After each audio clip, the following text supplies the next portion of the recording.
መድኃኔዓለምን የማንን ጥያቄ እንደሚመልስ ማን ያውቃል? መድኃኔዓለም ዛሬ ጥያቄያችሁን ዛሬ መልስ ሊመልስላችሁ በጓደኛ ተጠርታችሁ የመጣችሁ ትኖራላችሁ።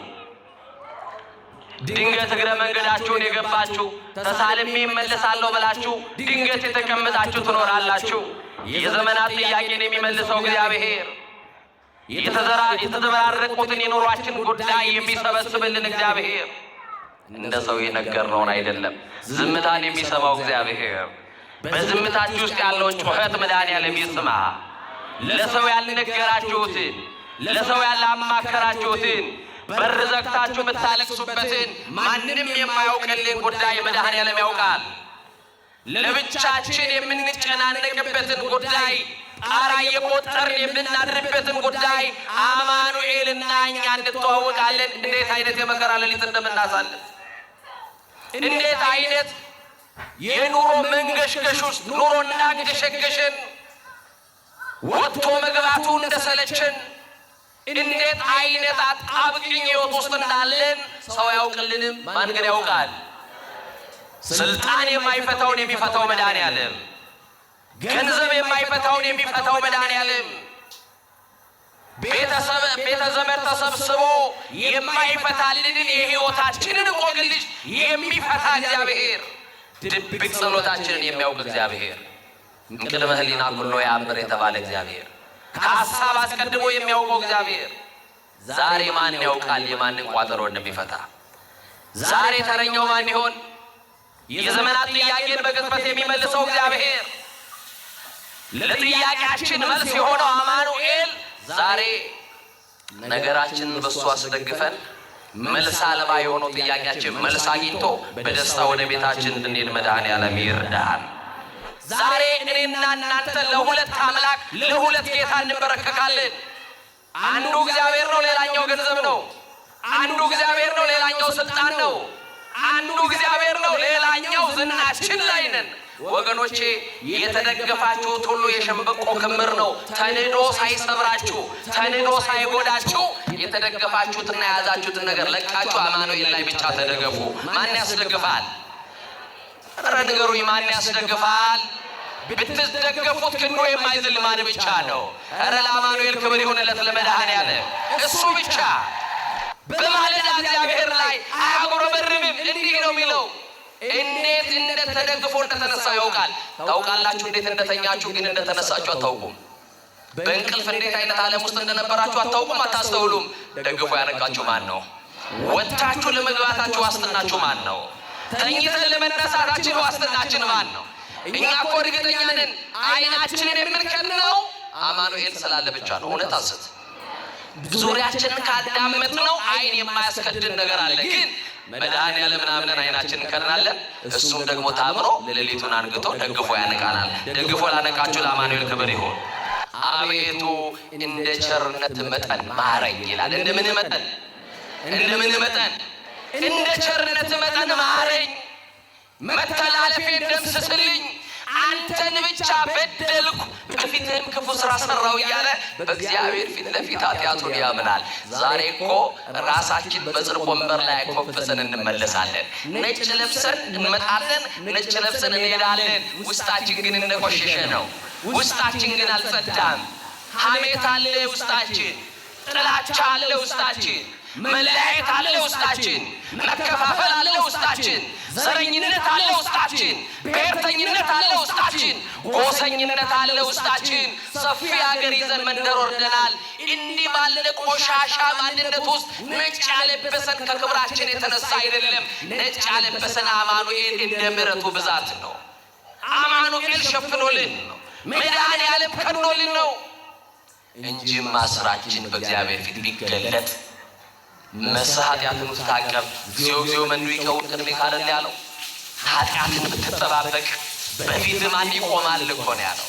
እግዚአብሔር ኃጢአታችንን ቢቆጥርብን ኖሮ በእግዚአብሔር ፊት ባለሞገስ ሆኖ የሚቆም ማንም የለም። ተሸፍኖልን ግን ቆመናል። አንዳንድ ሰዎች በድፍረት አባትነታችንና ክህነታችንን ይረሱና በውስጥ መስመር ይጽፉልናል። እየሰማችሁኝ ነው? በጣም ነውር የሆኑ ነገሮች ፕሮፋይላቸው ሲታይ የእመቤታችን ስዕል አለው። ትሩፋታቸው ሲባል የኢትዮጵያ ኦርቶዶክስ ተዋሕዶ ቤተክርስቲያን አርማ አለው። ወገኖቼ ራዕይ ዮሐንስ ላይ እንዲህ ይላል፣ የሰማችሁ ነው። ዲያብሎስም ይላል የስድብ አፍ ተሰጠው፣ ክርስቲያን የሚሳደብበት አፍና ልሳን አልተሰጠው። የሰማችሁ ነው። እንደው ጊዜው እስቲ ቢሰጠን እንደው የሰው ኃጢአት ለመቁጠር በቂ ነው። ያውን ያለን ቀሪ ይዛው ቀሪ እድሜያችን የሰው የምናወራበት ይሆን? ስለ ራሳችን ኃጢአት የምናለቅስበት ነው ወገኖች። ግድ የላችሁ። እኛን በድል ይሆናል፣ እኛን ላጠፋ ይሆናል፣ እኛን ደክም ይሆናል። ግን ሁሉ ስለ ራሱ ቢያለቅስ ጥሩ ነው። እየሰማችሁ ነው። ቅዱስ መጽሐፍ የሚናገረው አንዱ የአንዱን ሸክም ይሸከም ይላል። እየሰማችሁ ነው። እግዚአብሔር በደላችን ስላልቆጠረ ነው። አሁን ሰይጣን ሲባል የት አባቱ እኔ የገሌ ልጅ ብላችሁ ነው ፎክሩታል። ሰይጣን ሲባል እኔ ማርያም ልጅ፣ እኔ የገልዬ ልጅ፣ በቃ በባዶ ፉከራ። ደርግ ትቶት በሄደው በአብዮቱ ዘመን ፉከራ ሰይጣን አይገለበትም። ሰይጣን የሚገለበጠው፣ ሰይጣን የሚሸነፈው በአምልኮ በመድኃኒዓለም ፊት ለፊት ስንበረከክ ነው። ለማን ስንበረከክ? ስንበረከክ ለሥላሴ ስንበረከክ። ሰይጣን የአድማ የምቀኝነት የተንኮል የስም ማጥፋት ሰፌር ላይ እያበጠረን ነው። አንዳንድ ጊዜ ለእምነታችን የተሟገትን እየመሰለን አባቶችን ሁሉ በድፍረት የምንሳደብ ደፋሮች አድርጎናል ሰይጣን።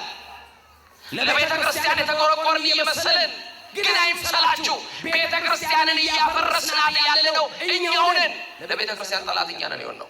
ሰድቦ ለሰባዳቢ እየሰጠን ያለነው ቤተ ክርስቲያን እኛ ነን። አንድ ቀን የሆነ ነገር ቢገኝብን ግን እንዴት እንደምታረጉን፣ በአደባባይ እንዴት እንደምትሰብሉ። እግዚአብሔር አይቶ ማለፍን ያድለን፣ ሰምቶ ማለፍን ያድለን፣ ሰምቶ መቻልን ያድለን። ወገኖቼ ትዕግስተኞች ያድርገን። ደግሜ የምነግራችሁ እውቅና ለመስጠት አይደለም። አንቺ የ2 ዓመት እንደው የጸሎት ልምድ አለሽ ወይ ነው ሰይጣን ላይ። አንተ ትጋሃ ሌሊት አለ ወይ? ሌሊት ተነስተ መጸለይ ጀምረሃል ወይ? ውዳሴ ማርያምን ገልጣችሁ የዕለት ውዳሴ ማርያም እናደርሳለን ወይ? በእግዚአብሔር ፊት ለፊት ኃጢአታችንን እያሰብን ነገረ መስቀሉን እያሰብን እናለቅሳለን ወይ? አያችሁ ክስረታችን ወገኖቼ። ጠላት ዲያብሎስ እንቅልፍ የሌለው የ7500 ዓመት የተንኮልና የውጊያ ልምድ አለው። እኔና እናንተ ግን የ1 ዓመት እንኳን የጸሎት ልምድ የለንም። ሰኞ የጀመረውን ውዳሴ ማርያም ማክሰኞ ላይ ቢዚ ነን ብለን እንከርነዋለን። ሮብ ላይ እንደዛ እንለዋለን። የሆነ ቀን ትዝ ሲለው ወይ ህመም ሲሰማን እንገልጠዋለን። አያችሁ ጠላታችን ዲያብሎስ ግን ቀንና ሌሊት እኛና እናንተን ከእግዚአብሔር ጋር ሊለያይ ይሰራል። ስለዚህ ነቅተን የምንጸልይበት ጊዜ ነው። እግዚአብሔር የሚያነቃቃው መንፈስ ለሁላችን ያደርገን። ስለዚህ በአጭሩ የጸሎት ልምድ ከሌለን፣ የስግደት ልምድ ከሌለን፣ የምጽዋት ልምድ ከሌለን፣ በቅድስና ማንመላለስ ከሆነ ስመ ክርስትና እንጂ ሕይወተ ክርስትና የለንም ማለት ነው። ገብረ ማርያም እህተ ማርያም ተብለናል፣ ስሙን ይዘነዋል። ሕይወተ ክርስትና ግን የለንም። አያችሁ ክርስትና በየበዓላት ጊዜ ለብሰን በኋላ ሳጥን የምንቆልፍበት የክት ልብስ አይደለም። ሁልጊዜ የምናጌጥበት የሕይወት ልብስ ነው። ክርስትና ከዳኑ በኋላ የሚሞቱት ሞት አይደለም፣ ከሞት በኋላ የሚኖሩት ሕይወት ነው። እግዚአብሔርን በድያለሁና ወዮልኝ ብሎ ዳዊት አዘነ። ግድ የላችሁ ኃጢአት በሰራችሁበት ሌሊት ስታለቅሱ ታድራላችሁ፣ ሲነጋ ግን መጣችሁ ንስሐ የምትገባላችሁ ወይ? ኃጢአት በሰራንባት ምሽት ላይ ይጸጽተናል። ስናለቅስ ስናነባ እናድር ይሆናል። ሲነጋ ግን ለንስሐ ከመጣን እውነተኛ ክርስቲያኖች ነን ወገኖች። ቸነፈሩንም በሽታውንም ጦርነቱንም ረሃቡንም የቱንም አልመርጥም፣ ምሕረቱ ብዙ ነውና በእግዚአብሔር እጅ ላይ ልውደቅ፣ በሰው እጅ ግን አልወድቅም አለ። የዳዊት ምርጫ ማን እጅ ላይ መውደቅ ነው? ሀገራችን ራሷ በማን ላይ ትውደቅ? ኑሯችሁ በማን እጅ ላይ ይውደቅ? ትዳራችሁ በማን እጅ ላይ ይውደቅ? የዘመመው ጎጇችሁ የሚስተካከለው ማን ላይ ሲወድቅ ነው? አቤት እግዚአብሔር ላይ መውደቅ እረፍት አለው። ለዚህ ነው በመዝሙር 90 ላይ በልዑል መጠጊያ የሚኖር አለ። ማንን ተጠግቶ የሚኖር? በልዑል መጠጊያ የሚኖር ሁሉን በሚችል አምላክ ጥላ ውስጥ ያድራል። እግዚአብሔርን አንተ መተማመኛዬ እለዋለሁ አለ። መተማመኛችሁ ማን ነው? ወጥቶ ለመግባታችሁ ዋስትና የላችሁ። ዋስትናችን ማን ነው?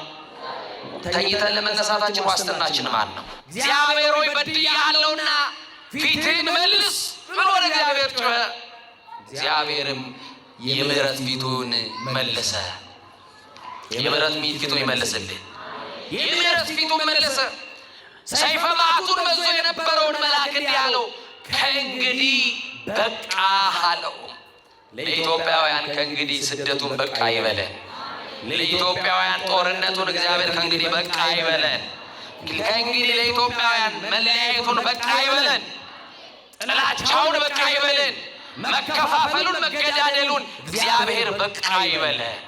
ከእንግዲህ በቃ ሰይፊን ወደ ሰገባው መልሰው ለዳዊት ምሕረት አድርጌለታለሁ። የተያዛችሁት በመድኃኒዓለም እጅ ላይ ነው፣ እንዳትፈሩ። የሚዝትባችሁ ጥርስ የሚነክስባችሁ የሚያስፈራራችሁ ሰው አለ፣ ግድ የላችሁ። እኔ የተያዝኩት በመድኃኒዓለም እጅ ነው በሉት። ጠላታችሁ በማን እጅ? ከያዘ በማይለቀው በማን እጅ? ካስገባ በማያስወጣው በማን እጅ? በማይጥለው በማን እጅ? በማይዘለው በማን እጅ? እስቲ በእጆቹ ስለተያዛችሁ አመስግኑት መድኃኒዓለም። ምሕረቱ ብዙ ነውና በእግዚአብሔር እጅ ላይ ምን ልበል? ልውደቅ። ስለዚህ ከወደቅን በማን እጅ ላይ እንውደቅ? ነገሮቻችሁን ሁሉ የምትጨነቁበትን የምትተግዙበትን ለብቻችሁ የምትቆዝሙበትን ጉዳያችሁን ሁሉ ለመድኃኒዓለም ስጡ።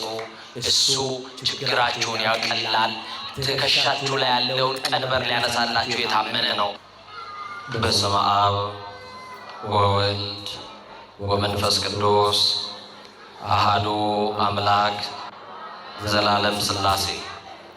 እግዚአብሔር በጌትነቱ ያለ ምስጋና ገንዘብ የሆነ አምላክ ዘመን የማይቆጠርለት ከዘመናት በፊት የነበረ ፍጥረታትን ሁሉ ያለ ድካም የፈጠረ የቸርነቱ ባህረ ሙላት የማይለካ ቅድመ ዓለም የነበረ ሊያዩት የማይቻል ስውር ሊቀርቡት የማይቻል እሳት ሊዳስሱት የማይቻል የኃይል መንፈስ ኃያላን ሊቋቋሙት የማይቻላቸው የማይሾሙት ንጉሥ እንደ ቸርነቱ አባታችን እንደ መለኮትነቱ አምላካችን ፀሐይን በቀን ጨረቃና ከዋክብትን በሌሊት ያሰለጠነ ዕድሜ ጨመረልን መድኃኔዓለም ዘመን የቀጠለልን መድኃኔዓለም ነጭ ያለበሰን መድኃኔዓለም የሽበትን ክብር ዘውድ አድርጎ በራሳችን ላይ የደፋልን መድኃኔዓለም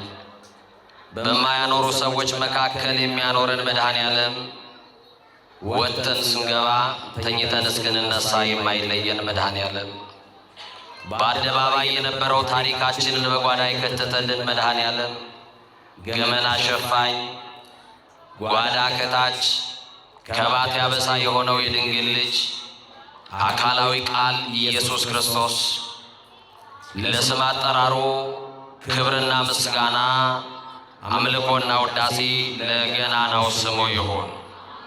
ኃጢአት በደላችንን በምሕረቱ ከድኖ በይቅርታው አደባባይ ሸፍኖ ያቆመን አማኑኤል አምላካችን ለስም አጠራሩ ክብርና ምስጋና ለአምላካችን ይሁን። ለቃል ርደት ለሥጋ ምርገት መሰላል የሆነች የአዲስ ኪዳን ኪሩብ ከሰማይ የረቀቀች ዳግሚት ሰማይ በቀደመ ልመናዋ ፍጥረት የምታስምር አዛኝ የጻድቃን ወዳጅ የኃጥአን አማላጅ እናታችን መመኪያችን አማላጃችን በረሃብ ዘመን በልተን የጠገብንባት መሶባችን ድንግል ማርያም በጥማት ዘመን ጠጥተን የረካንባት ጽዋችን ድንግል ማርያም ልብሳችንም ጉርሳችንም ድንግል ማርያም ዘመዳችን ወገናችን ድንግል ማርያም የምንመካባት የመመኪያችን ዘውድ ድንግል ማርያም ዲያብሎስን ድል የነሳንባት የድል አክሊላችን ድንግል ማርያም የምንመረጎዝባት በጥራ ሃይማኖታችን ድንግል ማርያም ገነት መንግሥተ ሰማያት የገባንባት በራችን ድንግል ማርያም የሕይወት እንጀራ የቀረበባት አማናዊት መሶብ ድንግል ማርያም ከፍ ከፍ ያልንባት መታያችን ድንግል ማርያም ከሞት ወደ ሕይወት የተሸጋገርንባት ድልድያችን ድንግል ማርያም ከኃጢአት ስጥመት የዳንባት መርከባችን ድንግል ማርያም በመላእክት በደቂቀ አዳም በልዑላኑ በትሑታኑ በሰማይና በምድር ንግሥት ውድስት የሆነች ድንግል ማርያም መርገመ ሥጋ መርገመ ነፍስ የሌለባት ድንግል ማርያም በረከተ ሥጋ በረከተ ነፍስ እያማለደች የምታሰጥ ድንግል ማርያም ሥላሴ ክብር የክብር ክብር ያጎናጸፏት ድንግል ማርያም የሕይወት መሰላል ከመንጸፈ ደይን ወደ ገነት ከሐሳር ወደ ክብር ከጨለማ ወደ ብርሃን የወጣንባት እናታችን አዛኝቷ የመድኃኔ ዓለም እናት የኔና ያንቺ እናት ድንግል ማርያም የጭንቅ አማላጅ እንባችንን ያበሰችልን በጭንቅ ቀናችን ያረጋጋችን ወላዲተ አምላክ ክብሯ ከፍ ያለ ነው፣ የገነነ ነው። አመስግኗት። እጃችሁ እንኳን ለማርያም እንዴት እንደሳሳ ባላቅም በጣም ሳስቷል። የምትወዷት በቀራንዮ አደባባይ እንደ ብራና ተወጥሮ የሞትን መግቢያ የሞትን ማሰሪያ የቆረጠልን የሞትን መውጊያ የቆረጠልን በከበረ ደሙ ፈሳሽነት የተቤዠን ከዘላለም ሞት ያስመለጠን አማኑኤል አምላካችን ለመድኃኔ ዓለም ክብር ይሁንለት። ከፍ አድርጋችሁ አመስግኑ። ማን የከበረ ይሆን? ማን ያውቃል? ወገኖቼ ዛሬ በዚህ ጉባኤ መድኃኔ ዓለምን የማንን ጥያቄ እንደሚመልስ ማን ያውቃል? መድኃኔ ዓለም ዛሬ ጥያቄያችሁን ዛሬ መልስ ሊመልስላችሁ በጓደኛ ተጠርታችሁ የመጣችሁ ትኖራላችሁ። ድንገት እግረ መንገዳችሁን የገባችሁ ተሳልሜ እመለሳለሁ ብላችሁ ድንገት የተቀመጣችሁ ትኖራላችሁ። የዘመናት ጥያቄን የሚመልሰው እግዚአብሔር የተዘበራረቁትን የኑሯችን ጉዳይ የሚሰበስብልን እግዚአብሔር እንደ ሰው የነገርነውን አይደለም። ዝምታን የሚሰማው እግዚአብሔር በዝምታችሁ ውስጥ ያለውን ጩኸት መድኃኔዓለም ይስማ። ለሰው ያልነገራችሁትን ለሰው ያላማከራችሁትን በር ዘግታችሁ የምታለቅሱበትን ማንም የማያውቅልን ጉዳይ መድኃኔዓለም ያውቃል። ለብቻችን የምንጨናነቅበትን ጉዳይ ጣራ እየቆጠርን የምናድርበትን ጉዳይ አማኑኤልና እኛ እንተዋወቃለን። እንዴት አይነት የመከራ ሌሊት እንደምናሳልፍ እንዴት አይነት የኑሮ መንገሽገሽ ውስጥ ኑሮ እንዳንገሸገሸን ወጥቶ መግባቱ እንደሰለችን እንዴት አይነት አጣብቂኝ ሕይወት ውስጥ እንዳለን ሰው ያውቅልንም። ማን ግን ያውቃል? ስልጣን የማይፈታውን የሚፈታው መድኃኔዓለም፣ ገንዘብ የማይፈታውን የሚፈታው መድኃኔዓለም፣ ቤተ ዘመድ ተሰብስቦ የማይፈታልን የሕይወታችንን እንቆቅልሽ የሚፈታ እግዚአብሔር፣ ድብቅ ጸሎታችንን የሚያውቅ እግዚአብሔር፣ እምቅድመ ሕሊና ኩሎ ያምር የተባለ እግዚአብሔር፣ ከሀሳብ አስቀድሞ የሚያውቀው እግዚአብሔር ዛሬ ማን ያውቃል የማንን ቋጠሮ እንደሚፈታ? ዛሬ ተረኛው ማን ይሆን? የዘመናት ጥያቄን በቅጽበት የሚመልሰው እግዚአብሔር፣ ለጥያቄያችን መልስ የሆነው አማኑኤል ዛሬ ነገራችንን በእሱ አስደግፈን መልስ አልባ የሆነው ጥያቄያችን መልስ አግኝቶ በደስታ ወደ ቤታችን እንድንሄድ መድኃኔዓለም ይርዳል።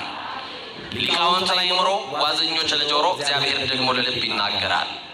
ሊቃውንት ለአእምሮ ከነገሩን ዋዘኞችም ለጆሮ ካወሩልን የልብ ወዳጃችን እግዚአብሔር ለልባችን የሚነግረን ይበልጣል።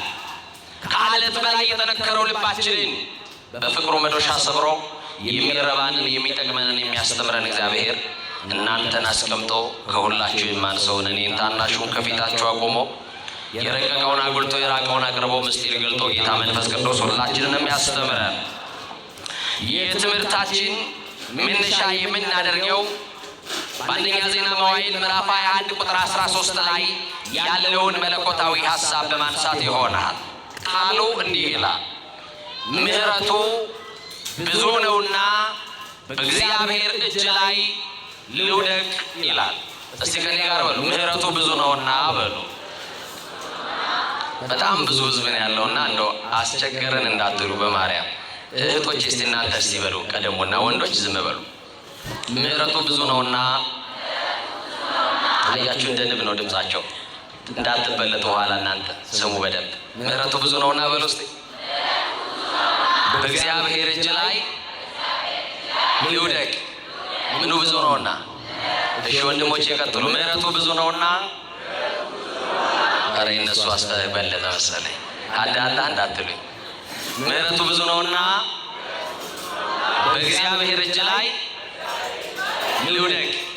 ምሉ ብዙ ነውና ከወደቅን በማን እጅ መውደቅ ይሻለናል? ውድቀታችሁን በሚፈልጉ ሰዎች እጅ ላይ አማኑኤል አይጣላችሁ። ጉድጓድ በሚቆፍሩላችሁ ክፉ ሰዎች ላይ እግዚአብሔር አይጣላችሁ። አንድ ጊዜ እጄ ላይ በገባ ብሎ ቀን በሚጠብቅልህ ክፉ ሰዎች ላይ አይጣል። ከወደቅን የማን እጅ ይሻለናል? ብንወድቅ የሚያነሳን የማን እጅ ብቻ ነው? ለመውደቅ ስንፍገመገም የሚደግፈን ማን ብቻ ነው? የዘመመው ጎጇችንን ያቆመልን ማን ብቻ ነው? በፈረሰው ቅጥራችን ላይ ሙሉ ሆኖ የሚቆምልን ማን ብቻ ነው? ኧረ አማኑኤል ነው። ክብር ለስሙ ይሁን። መድኃኒዓለም ብቻ። ይህንን ቃል የተናገረው ልበ አምላክ ቅዱስ ዳዊት የተናገረው ቃል ነው። ዳዊት ባለ አእምሮ ነው። ዳዊት መንፈሰ ጠንካራ ነው። እግዚአብሔር እንደ ልቤ ያለው ነው ዳዊት። ይገርማችኋል፣ ዳዊት እንደኔና እንደናንተ አጉረምራሚ አይደለም። አምልኮ ያውቃል ዳዊት።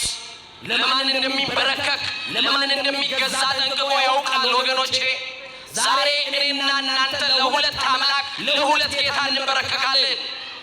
አንዱ እግዚአብሔር ነው፣ ሌላኛው ገንዘብ ነው። አንዱ እግዚአብሔር ነው፣ ሌላኛው ስልጣን ነው። አንዱ እግዚአብሔር ነው፣ ሌላኛው ዝናችን ላይ ነን። ወገኖቼ የተደገፋችሁት ሁሉ የሸምበቆ ክምር ነው። ተንዶ ሳይሰብራችሁ ተንዶ ሳይጎዳችሁ የተደገፋችሁትና የያዛችሁትን ነገር ለቃችሁ አማኑኤል ላይ ብቻ ተደገፉ። ማን ያስደግፋል? ኧረ ንገሩኝ፣ ማን ያስደግፋል? ብትደገፉት ክንዱ የማይዝል ማን ብቻ ነው? ኧረ ለአማኑኤል ክብር ይሁንለት፣ ለመድኃኒዓለም እሱ ብቻ። እና ወገኖቼ ቅዱስ ዳዊት እንዲሁ አይደለም ባለ አእምሮ ነው ያልኳችሁ። መሽቶ ሲነጋ በእግዚአብሔር ፊት አያጉረመርምም። እናቶቼ ንገሩኝ፣ ዛሬ መሽቶ ሲነጋ ኪዳን እየሄዳችሁ መንገድ ላይ ከሰዎች ጋር ስትገናኙ እንዴት አደርሽ ወይዘሮ ገሌ ስትባል እግዚአብሔር ይመስገን እንላለን አይደል? ግን ቀጥለን ደግሞ የምናቀርባት ደግሞ ሮሮ አለች አይደል? ባክሽ ሌሊቱን ሲቆርጠኝ ሲፈልጠኝ አደረ እንላለን አይደል? ምን አዳር አለ ብለህ ነው? ይኸው ሌሊቱን እኮ ይኸው እንዲሁ ነው የነጋልኝ ትላለህ። ግድ የለም ስትገላበጥ ብታድር ሌሊቱን ያነጋልህ ማን ብቻ ነው? ሲቆረጥምህም ሲፈልጥህም ብታድር ሌሊቱን ለሞት ያላደረገብህ ደግፎ ያነሳ ማን ነው? ለዚህ ነው ልበ አምላክ ቅዱስ ዳዊት እንዲህ አለ፣ አንሰ ሰከብ ሆኖም ኮተንሳይ ፍስመ እግዚአብሔር አንሳን ይላል። ጠዋት ተነስቶ በማለዳ እግዚአብሔር ላይ አያጉረመርምም። እንዲህ ነው የሚለው። እንዴት እንደተደግፎ እንደተነሳ ያውቃል። ታውቃላችሁ? እንዴት እንደተኛችሁ ግን እንደተነሳችሁ አታውቁም። በእንቅልፍ እንዴት አይነት ዓለም ውስጥ እንደነበራችሁ አታውቁም፣ አታስተውሉም። ደግፎ ያነቃችሁ ማን ነው? ወጥታችሁ ለመግባታችሁ ዋስትናችሁ ማን ነው? ተኝተን ለመነሳታችን ዋስትናችን ማን ነው? እኛ እኮ እርግጠኛ ነን አይናችንን የምንከድነው አማኑኤል ስላለ ብቻ ነው። እውነት አስት ዙሪያችንን ካዳመጥ ነው አይን የማያስከድን ነገር አለ። ግን መድኃኒዓለም ምናምን አይናችንን እንከድናለን። እሱም ደግሞ ታምኖ ሌሊቱን አንግቶ ደግፎ ያነቃናል። ደግፎ ላነቃችሁ ለአማኑኤል ክብር ይሁን። እና ዳዊት አንሰ ሰከብ ሆኖንኩ ወተንሳይ ፍስመ እግዚአብሔር አንሳል። እኔ ተኛው፣ እስቲ በሉ አንቀላፋው፣ እግዚአብሔር ደግፎኛልና ነቃው። ስለዚህ ጠዋት ስትነሱ ማጉረምረሙን ተውትና እንዴት አደርሽ ስትባሉ አንድዬ ደግፎኝ ተነሳው በሉ። እስቲ ደግፎ ያነሳችሁ፣ ደግፎ ያደረሳችሁ፣ ደግፎ የጠበቃችሁ አማኑኤል ክብር ለስሙ ይሁን። መድኃኒዓለም ደግፎኝ ይበሉ፣ መልአኩ ከልሎኝ ይበሉ፣ በክንፎቹ ጋርዶ ይበሉ። ሰዎች ሲጠይቋችሁ አንዳንድ ጊዜ እኮ ይሞታሉ ብለው የሚወራረዱብን ሰዎች አሉ። ይህንን ዓመት አያልፍም ብለው የሚወራረዱብን ሰዎች አሉ። እኔ ከመወረውረው ካመለጠ ብለው የሚዝቱብን ሰዎች አሉ። ይኸውላችሁ እንደ ገዳዮችማ ቢሆን ተገድለን አልቀናል። እንደማን ግን አለን? እንደ ማቸርነት አለን? ባለ ብዙ ምሕረት በሆነው በእግዚአብሔር እጅ ላይ ስለተደገፍን በሱ እጅ ላይ አለን። ወገኖቼ የቅዱስ ዳዊት ይሄ ብቻ አይደለም። እግዚአብሔር ኃጢአትን ይቅር የሚል ከባቴ አበሳ ገመና ሸፋኝ ነውርን የሚከድን እንደሆነ ሲገባው ብፁዓን ለተሃድገሎሙ ኃጢአቶሙ እያለ በእግዚአብሔር ፊት እንዲህ ይናገራል። ኃጢአታቸውን ይቅር ያላቸው ሰዎች ብፁዓን ናቸው። በደላቸውን ያላሰበባቸው ያልቆጠረባቸው ሰዎች ምስጉን ናቸው፣ ብፁዓን ናቸው ይላል። ወገኖች የተሸፍኖልን ነው እዚህ የገባነው። እውነት ሐሰት እኔ ባይሸፈንልኝ እዚህ አልቆምም። አምላክ ምስክሬ፣ ስንት ጉድ አለብኝ፣ ስንት ነውር አለብኝ። ነውሬን ከድኖ በምሕረቱ ግን ያቆመኝ አማኑኤል ነው። ዳዊት ሲገባው እንዲህ አለ። ገና ወደ እግዚአብሔር ቤተ መቅደስ ሲመጣ እኔ ግን አለ በማርያም በሉ እናንተ ድምፃችሁን ከፍ አድርጉ።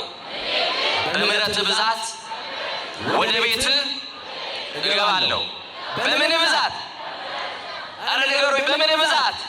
ስለዚህ እዚህ ያለ ነው ምሮን እንጂ መርምሮን አይደለም። ክብር ለስሙ ይሁን። ምሕረት የተደረገልንን ይቅር የተባልንን ኃጢአታችን የተቀደነልን ሰዎች ነን። ዳዊት ይሄ ብቻ አይደለም። ዳዊትን ጥያቄ ብትጠይቁት ለአንተ ትልቅ ምንድን ነው ተብሎ ቢጠየቅ የዳዊት መልስ ይገርመኛል። አሁን ለአንቺ ትልቅ ምንድን ነው ብዬ ብጠይቅሽ ለአንተ ትልቅ በዚህ ምድር ላይ ምንድን ነው ብል በጣም ብዙ ነገሮች ልትደረድሩልኝ ትችላላችሁ። ቅዱስ ዳዊት ግን መዝሙር 48 ላይ አብይ እግዚአብሔር ይላል። እግዚአብሔር ትልቅ ነው ይላል። እስቲ እግዚአብሔር ትልቅ ነው በሉ ወገኖች። ከኑሯችን መግዘፍ በላይ እግዚአብሔር ምንድን ነው? አዎ በኑሮ ያለው ውጣ ውረድ ኑሯችንማ የተራራን ያክል ገዝፎ እየታየ መከራችን የተራራን ያክል ገዝፎ ታይቶን መውጣት የማንችለው ተራራ ከፊት ለፊታችን ይደቀናል። ከተራራው በላይ ግን እግዚአብሔር ምንድን ነው? ከኑሯችን በላይ ማን ትልቅ ነው? እግዚአብሔር ትልቅ ነው። ትልቁ እግዚአብሔርን ይዛችሁ ምን ታጣላችሁ? ከትልቁ ከእግዚአብሔር ጋር ተጣብቃችሁ ምን ይጎልባችኋል? አማኑኤልን ይዛችሁ መድኃኔዓለምን ይዛችሁ የሁሉ ባለቤት ላይ ተደግፋችሁ የሁሉ ባለቤት ጋር እየተንበረከካችሁ ምን ታጣላችሁ? ምን ይጎልባችኋል? ወገኖቼ እና ይገርማችኋል። ዳዊት ደግሞ እንደ ዳዊት ኃጢአቱን በእግዚአብሔር ፊት የሚያምን ደግሞ የለም። ኃጢአትን በእግዚአብሔር ፊት እንደ ዳዊት የሚያምን የለም። እንዲህ ይላል፣ አቤቱ እንደ ቸርነት መጠን ማረኝ ይላል። እንደምን መጠን? እንደምን መጠን? እንደ ቸርነት መጠን ማረኝ፣ መተላለፌን ደምስስልኝ፣ አንተን ብቻ በደልኩ፣ በፊትህም ክፉ ስራ ሰራው እያለ በእግዚአብሔር ፊት ለፊት ኃጢአቱን ያምናል። ዛሬ እኮ ራሳችን በጽድቅ ወንበር ላይ ኮፍሰን እንመለሳለን። ነጭ ለብሰን እንመጣለን፣ ነጭ ለብሰን እንሄዳለን። ውስጣችን ግን እንደቆሸሸ ነው። ውስጣችን ግን አልጸዳም። ሐሜት አለ ውስጣችን፣ ጥላቻ አለ ውስጣችን፣ መለያየት አለ ውስጣችን፣ መከፋፈል አለ ውስጣችን፣ ዘረኝነት አለ ውስጣችን፣ ብሔርተኝነት አለ ውስጣችን፣ ጎሰኝነት አለ ውስጣችን። ሰፊ ሀገር ይዘን መንደር ወርደናል። እንዲህ ባለ ቆሻሻ ማንነት ውስጥ ነጭ ያለበሰን ከክብራችን የተነሳ አይደለም። ነጭ ያለበሰን አማኑኤል እንደ ምሕረቱ ብዛት ነው። አማኑኤል ሸፍኖልን መድኃኔዓለም ከኖልን ነው እንጂማ ስራችን በእግዚአብሔር ፊት ቢገለጥ መስህ ኃጢአትን ትታቀብ እግዚኦ እግዚኦ መኑ ይቀውም ቅድሜ ካለል ያለው ኃጢአትን ብትጠባበቅ በፊት ማን ይቆማል እኮ ነው ያለው። እግዚአብሔር ኃጢአታችንን ቢቆጥርብን ኖሮ በእግዚአብሔር ፊት ባለሞገስ ሆኖ የሚቆም ማንም የለም። ተሸፍኖልን ግን ቆመናል። ይህንን ነገር እንዳትረሱ ወገኖቼ። የሰማችሁኝ ነው? ተሸፍኖልን የቆም ነው። ይገርማችኋል። አንዳንድ ጊዜ እግዚአብሔር ይቅር ያለን ሰዎች ነን። እየሰማችሁኝ ነው? ዛሬ መድኃኔዓለምን የምናገለግለው ይቅርታውን ስለምናውቅ ነው። ብዙ በደላችን ስለተተወልን ነው። ብዙ ኃጢአታችን ስለተሰረዘልን ነው። እንደ ምሕረቱ ብዛት በምሕረቱ ብዛት ስለተጎበኘን ነው። ባለ ብዙ ምሕረት በሆነው በአማኑኤል ስለተጎበኘን ነው። አንዳንድ ሰዎች በድፍረት አባትነታችንና ክህነታችንን ይረሱና በውስጥ መስመር ይጽፉልናል። እየሰማችሁኝ ነው? በጣም ነውር የሆኑ ነገሮች። ፕሮፋይላቸው ሲታይ የእመቤታችን ስዕል አለው። ፕሮፋይላቸው ሲባል የኢትዮጵያ ኦርቶዶክስ ተዋሕዶ ቤተክርስቲያን አርማ አለው።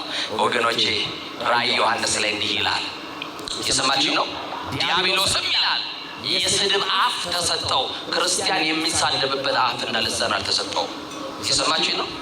እንደው ጊዜው እስቲ ቢሰጠን እንደው የሰው ኃጢአት ለመቁጠር በቂ ነው። ያውን ያለን ቀሪ ሂሳብ ቀሪ ዕድሜያችን የሰው የምናወራበት ይሆን?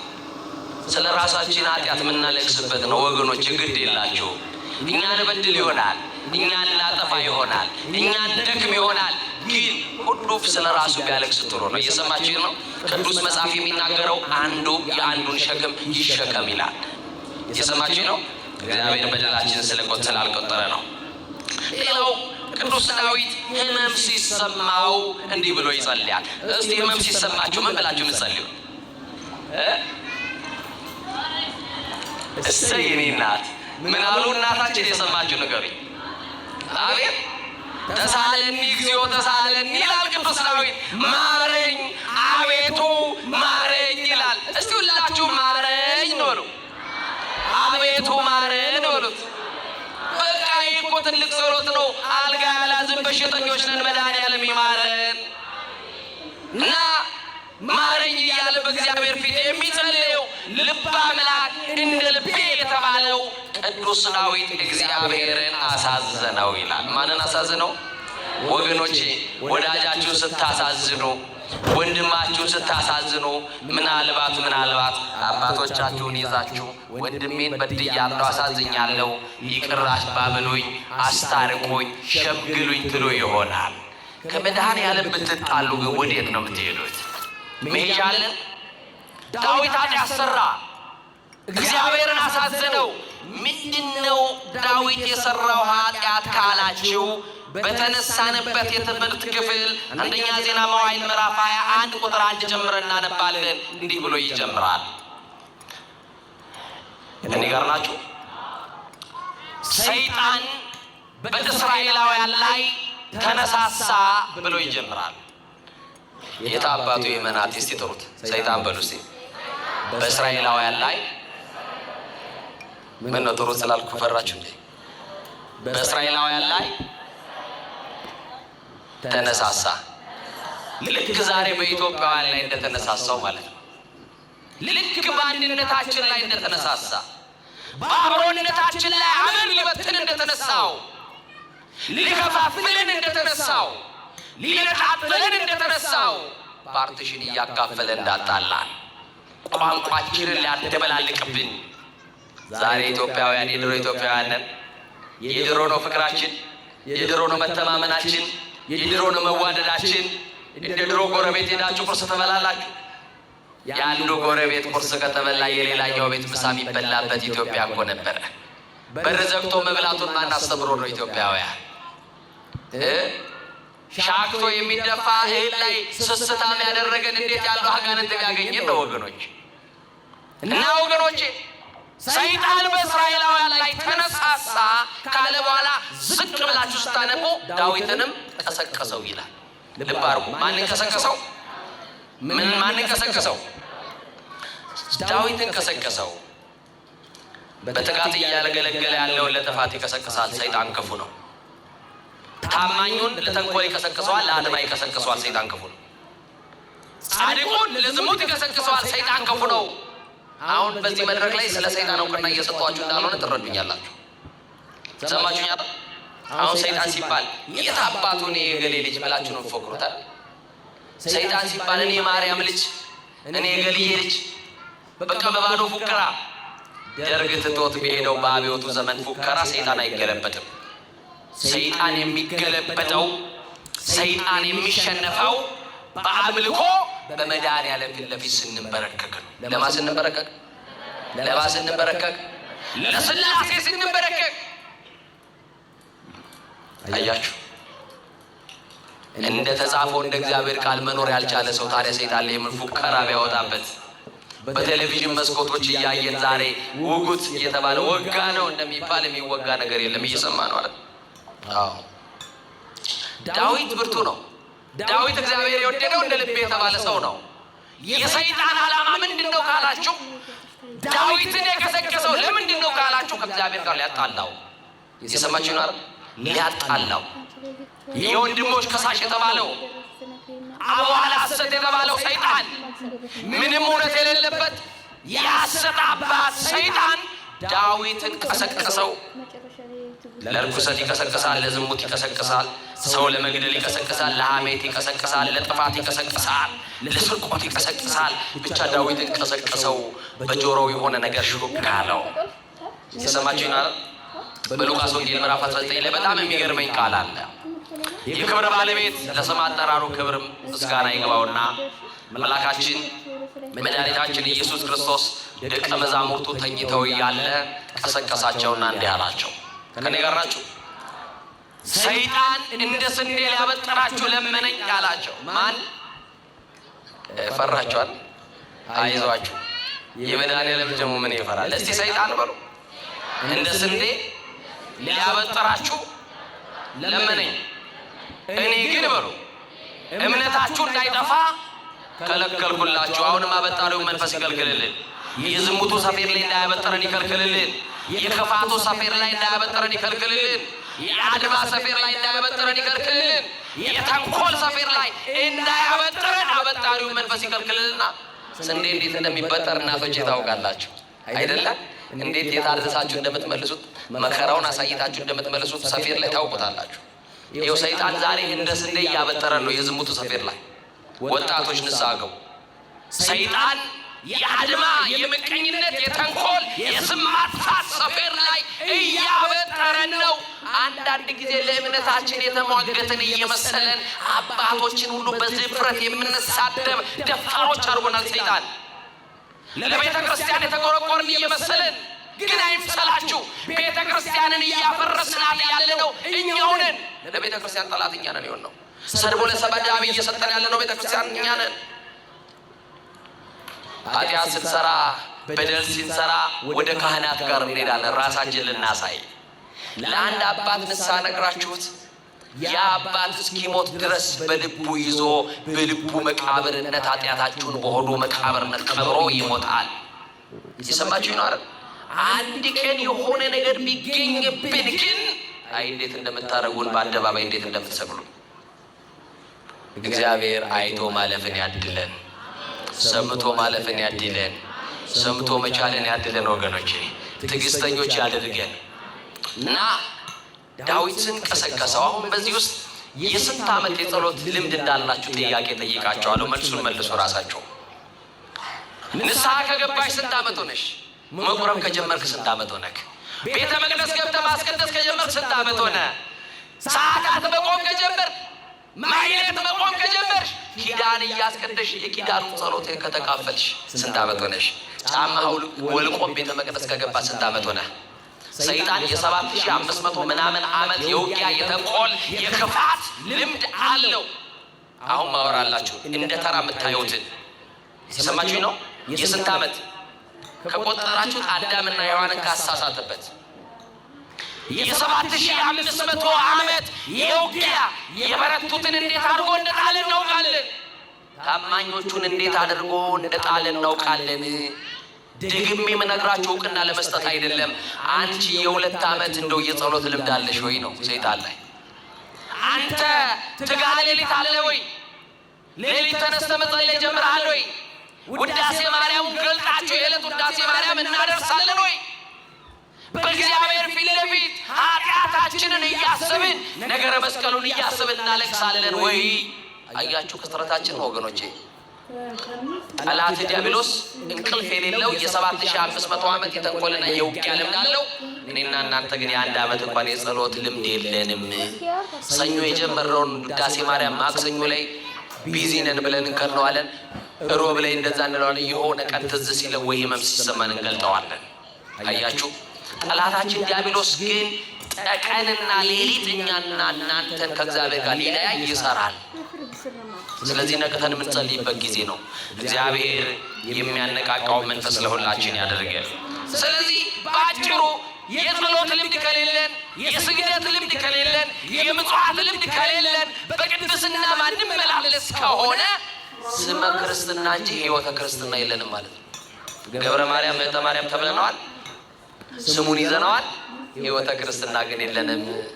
አያችሁ ክርስትና በየበዓላት ጊዜ ለብሰን በኋላ ሳጥን የምንቆልፍበት የክት ልብስ አይደለም። ሁልጊዜ የምናጌጥበት የህይወት ልብስ ነው። ክርስትና ከዳኑ በኋላ የሚሞቱት ሞት አይደለም፣ ከሞት በኋላ የሚኖሩት ህይወት ነው። ዳዊትን እንዲያርጎ ከሰከሰው ይህ ህዝብ እኮ ያንተ ነው ብሎ ነገረው። ወገኖቼ እናንተ የማን ናችሁ? እናንተ የማን ናችሁ?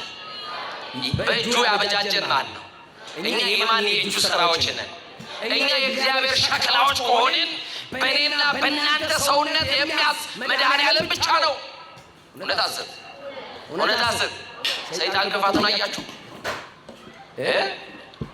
ያንተ እኮ ህዝብ ነው አለውና ቁጠረው። ስንት ህዝብ እንደምትመራ ስንት ህዝብ እንደምታስተዳድርማ ማወቅ አለብህ ብሎ ስታስቲክስ ታውቃላችሁ አይደል? የመጀመሪያውን ቆጠራ ሰይጣን ነገረው። ዳዊት ተነሳና ከዳን እስከ ቤርሳቤ ያለ ህዝብ ይቆጠርልኝ አለ። ዳዊትን የቀሰቀሰው ግን ማን ነው? መልሱልኛ። ሰይጣን። ከዛ ከዳን እስከ ቤርሳቤ ያለው ህዝብ ይቆጠር ብሎ አለ። ንጉስ ነው። ንጉስ አይከሰስ፣ ሰማይ አይታረስ ይባላል አይደለም? እሱ አባባል ነው። ንጉሥም በጥፋቱ ይከሰሳል፣ ሰማይም በመብረቅ ይታረሳል። እና ትእዛዝ ተቀበሉ። በአራት አቅጣጫ ቆጠራ ተጀመረ። በጣም የሚገርም ነው። 1,100,000 ሕዝብ ሰዎች ከእስራኤል ተቆጠሩ። ስንት ሰው? 1,100,000 ሰዎች ከእስራኤል ተቆጠሩ። ስንት ሕዝብ? ከይሁዳ ደግሞ 470,000 ሰዎች ተቆጠሩ። ከየት? ከይሁዳ። እና የይሁዳንና የሌዊና የብንያም ነገር ሳይቆጠሩ ቁጥሩ ይሄ ነው ብለው ለዳዊት ሄዱና አስታወቁት። ከዛ ዳዊት ንጉሥ ነው። ስንት ደንገጡር እንዳለው፣ ስንት ወንድ፣ ስንት ሴት፣ ስንት ሕፃን በሀገሩ እንዳለው ቁጥሩን ያውቃል። ይህንን ያክል ሕዝብ እኮ ሰፍሬ የማበላ የማጠጣ ነኝ ሊል ነው። ቅዱስ ወንጌል ደግሞ እንደዚህ ይላል፣ የእናንተስ የራሳችሁ ፀጉር ሳይቀር ተቆጥሯል ይላል። የሰማችሁ ይላል። ንጉሥ ዳዊት በቁጥር በአሃዝ 1 2 3 ብሎ ነው ያስቆጠራቸው። የፈጠረን እግዚአብሔር ደግሞ የራሳችን ፀጉር ሳይቀር ምን ብሎታል? ቆጥሮታል። እና በዚህ የተነሳ በዛ የነበረ አስተዋይ ሰው በቤተ መንግስት ውስጥ ነበረና ያደረገው ትክክል እንዳልሆነ ዳዊት እንዳጠፋ መቁጠር እንዳልነበረበት እንዲህ አለውና ንጉሥ ዳዊት ቁጥሩን ነግረናል፣ ግን ልክ አይደለም፣ መቁጠር አልነበረብህም። ይህ ሕዝብ እኮ የእግዚአብሔር እንጂ ያንተ አይደለም አለው። የማን ነው አለው? ይህ ሕዝብ የማን ነው አለው? የእግዚአብሔር ነው። ሰሪ አለው፣ ፈጣሪ አለው፣ ባለቤት አለው። አንተ ምን ቤት ነህ? አንተን የሾመ እኮ እግዚአብሔር ነው አለው። ማን ነው የሚሾም? ማን ነው የሚሽርስ? ማን ነው የሚያከብር? ማን ነው የሚያዋርድስ? ማን ነው ባለጠጋ የሚያደርግ? ማን ነው ድሃስ የሚያደርግ? ማን ነው የሚያወጣ የሚያወርድ የሚያስገባ የሚያስወጣ? ማን ነው የሚገድል የሚያድን? ማን ብቻ ነው? እግዚአብሔር ነው። ስለዚህ ልክ አይደለም ሲለው ዳዊት ወደ ልቡ ተመለሰ። ወደ ልባችን እንድንመለስ እግዚአብሔር መንፈስ ቅዱስ ይርዳል። እግዚአብሔርን አሳዝኘዋለሁ፣ እጅግ ተጨንቄያለሁ አለ። እስቲ በሉ እጅግ ተጨንቄያለሁ በሉ። የምንጨነቅበት ጭንቀት ይለያያል እንጂ ዛሬ በሕይወታችን ውስጥ ጭንቀቶች አሉ። የማይጨነቅ ሰው የለም። ትምህርት የተማረው ስራ በማጣት ይጨነቃል። ትምህርት ደግሞ ያልጨረሰው ደግሞ ነገ ስለማለፍ ስላለማለፍ ከዩኒቨርሲቲ ግራጁዌት ስለማድረግ ኤግዚስት ኤግዛም የሚባል ፈተና ያስጨንቃቸዋል አይደል? ተማሪዎች ገና ዩኒቨርሲቲ እያላችሁ ተመርቄ እወጣለሁ ወይ? ይህ ሁሉ ራሱ ጭንቀት ነው። ተማሪው ይጨነቃል፣ አስተማሪው ይጨነቃል፣ ወላጅ ይጨነቃል፣ ልጆች ይጨነቃሉ። የምንጨነቅበት ጭንቀት ይለያያል እንጂ በእያንዳንዳችን ቤት ጭንቀት አለ። አያችሁ? የዳዊት ጭንቀት ደግሞ እግዚአብሔርን በመበደሉ ነው። ብዙዎቻችን ስለ ኑሯችን ነው የምንጨነቀው። ብዙዎቻችን ስለ ጤፍ፣ ስለ ሽሮ፣ ስለ በርበሬ ነው የምንጨነቀው። ኃጢአት በመስራታችን የምንጨነቅ ጥቂቶች ነን። በደል በመስራታችን ከእግዚአብሔር ጋር ያለን ግንኙነት በመቋረጡ የምንጨነቅ ጥቂት ነን። አያችሁ? የዳዊት ጭንቀት እግዚአብሔርን በድያለሁ ብሎ እጅግ ተጨንቄያለሁ አለ። እግዚአብሔር ደግሞ እንዲያደረገ ጋድ የተባለ ነቢይ አስነሳና ወደ ዳዊት ላከ ይላል። ለሕዝብ ያለቃ ለዳዊት እንዲህ ብለህ ንገረው፣ በድለኸኛል በለዋል። እስቲ ምን ብለኸኛል? ምን ብለኸኛል? በድለኸኛል። ሕዝቡን ለምን ቆጠርክ?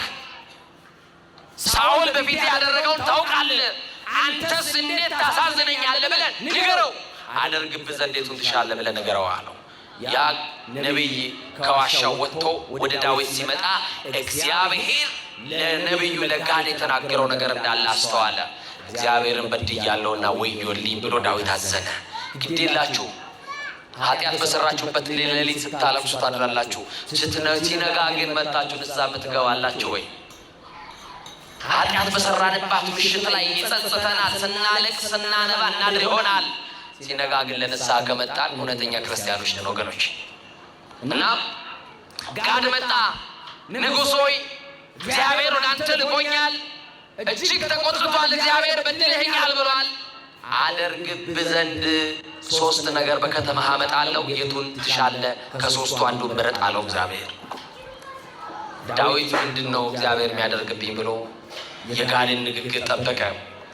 የ3 ዓመት ረሃብ በሀገር ላይ አመጣለሁ፣ ይህንን ማትመርጥ ከሆነ የ3 ዓመት የጠላት ሰይፍ አመጣለሁ፣ ይህንንም ማትመርጥ ከሆነ የ3 ዓመት ጽኑ ቸነፈር በሽታ ሰድብሃለሁ።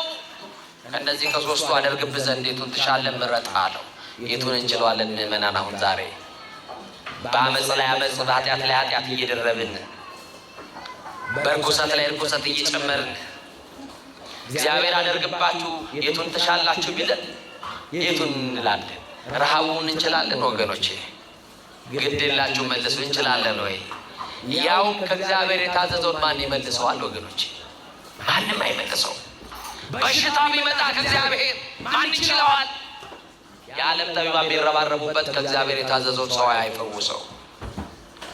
ቸነፈር ታዘዘ፣ ጦርነት ታዘዘ፣ የጠላት ሰይፍ፣ ጽኑ የሆነ የጠላት ሰይፍ አለ። ዳዊት ሶስቱንም አልመረጠም። እንዲህ ብሎ አለ፣ እግዚአብሔር መሐሪ እንደሆነ ያውቃል። ወመኑ መሐሪ ዘከማከ የተባለ እናንተ ያለ መሐሪ ማን ነው የተባለው? እግዚአብሔር ባለ ብዙ ምሕረት እንደሆነ ያውቃል። እስቲ ባለ ብዙ ምሕረት ነው በሉ መድኃኒዓለም። ግን ይኸው ለእግዚአብሔር እስመ ኄር እስመ ለዓለም ምሕረቱ ቸር ነውና ምሕረቱ ለዘላለም ነውና አለ። ቸር ነው በሉ መድኃኒዓለም። ምሕረቱ ለምንድን ነው ይላል? ለዘላለም ይሆን፣ ለዘላለም በየጊዜው ይቅር የሚል በየሰዓቱ በደልን የሚተው እግዚአብሔር ነው። እና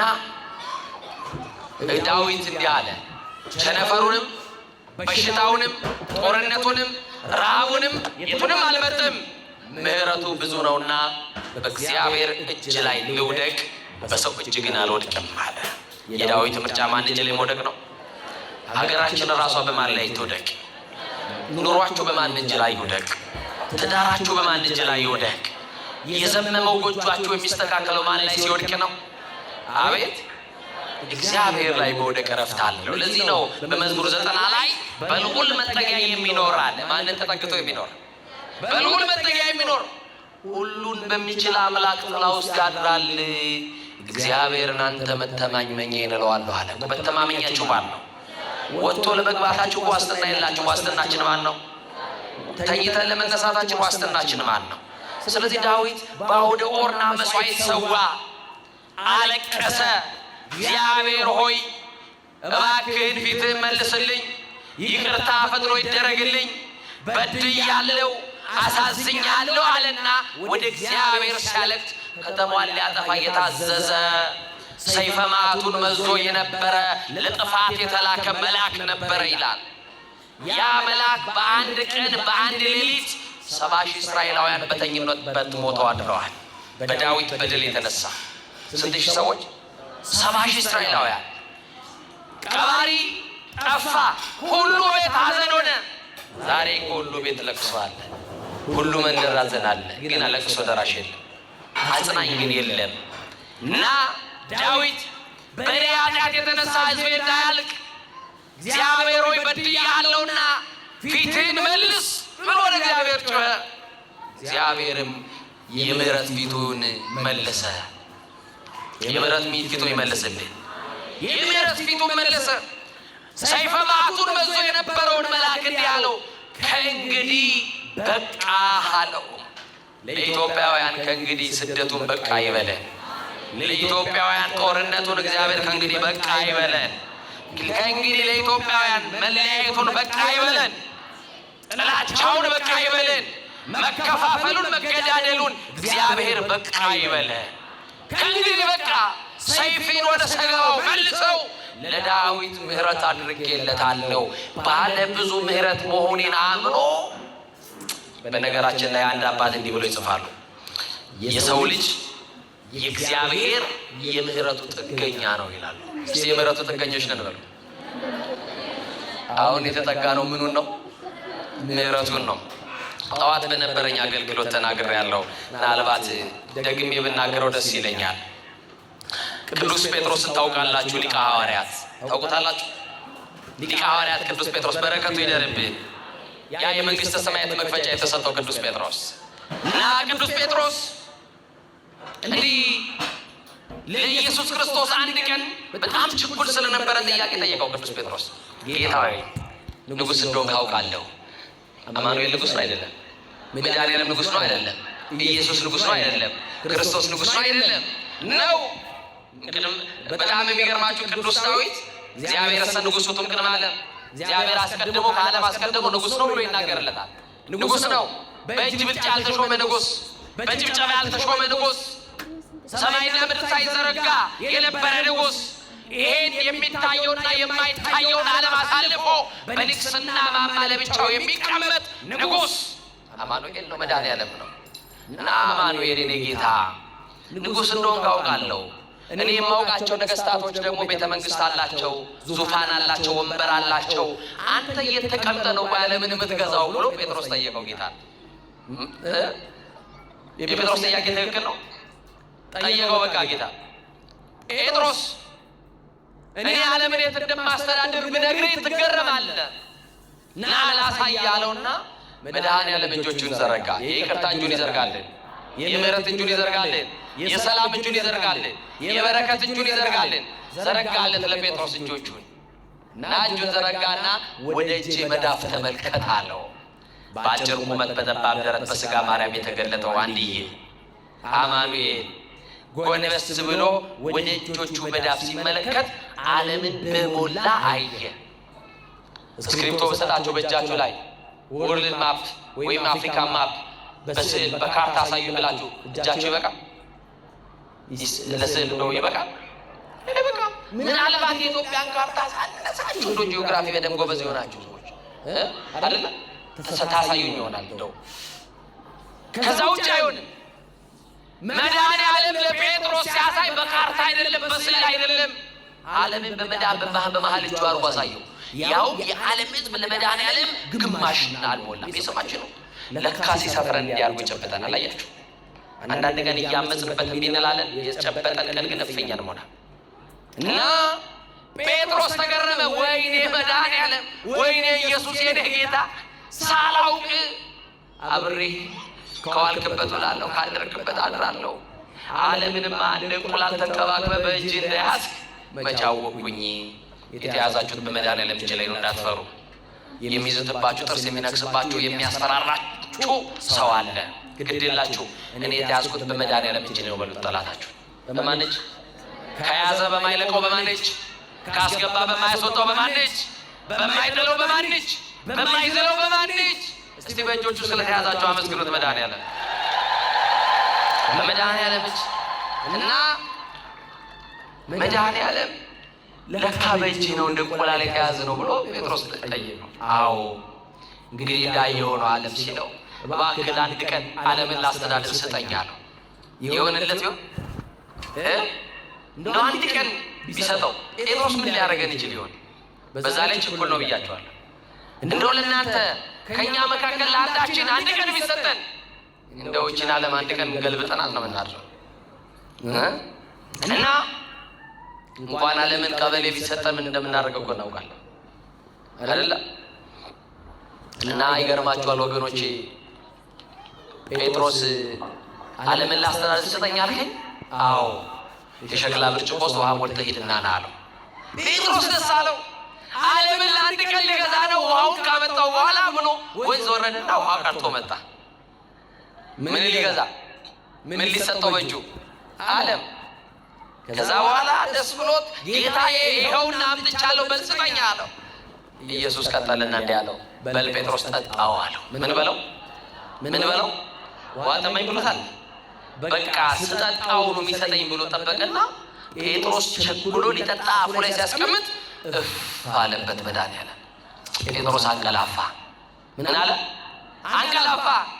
ከእጁ የነበረው የሸክላ ብርጭቆ አመለጠውና ወደቀ።